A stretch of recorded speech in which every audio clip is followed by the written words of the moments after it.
ചിറ്റാറിന് ഈ പേരുണ്ടായതിന്റെ പിന്നിൽ ഒരു കഥയുണ്ട് എന്നാണ് പഴമക്കാരൊക്കെ പറയാറുള്ളത്. കക്കാട്ടർ ചിറ്റാറിനെ ചുറ്റി ഒഴുകി വരുന്നത് കൊണ്ടാ ചുറ്റാർ എന്നും വിളിച്ചിരുന്നത്. കുറെ കാലം കഴിഞ്ഞപ്പോൾ ഈ ചുറ്റാർ എന്നുള്ളത് ലോപിച്ച് ചിറ്റാറായി തീർന്നു. ചിറ്റാറിൽ കൂടി ഒഴുകുന്ന ഈ കക്കാടാറിനെ മറ്റൊന്നുമില്ലാത്ത ഒരുപാട് പ്രത്യേകതകളുണ്ട്. 5 ജലവൈദ്യുതി പദ്ധതികളാണ് ഒരേ ജലത്തിൽ കൂടി പ്രവർത്തിക്കുന്നുള്ളതാണ് ഇവിടുത്തെ പ്രത്യേകത. സംഭവ ബഹുലമാണ് നമ്മുടെ നാടിൻ്റെ ചരിത്രം. 3 തലമുറയിൽ അധികമായി നമ്മുടെ നാട്ടിൽ ജനവാസം ആരംഭിച്ചു.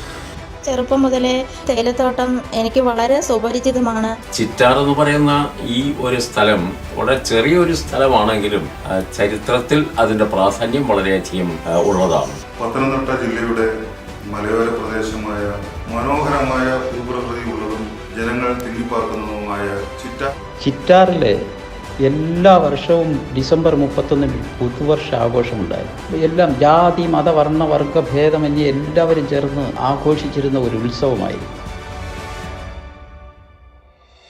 വസ്തുനിഷ്ഠമായിട്ടുള്ള ഒബ്ജക്റ്റീവായിട്ടുള്ള സംഗതികൾ ഇവിടെ ഉണ്ട് എന്നുള്ളതാണ്.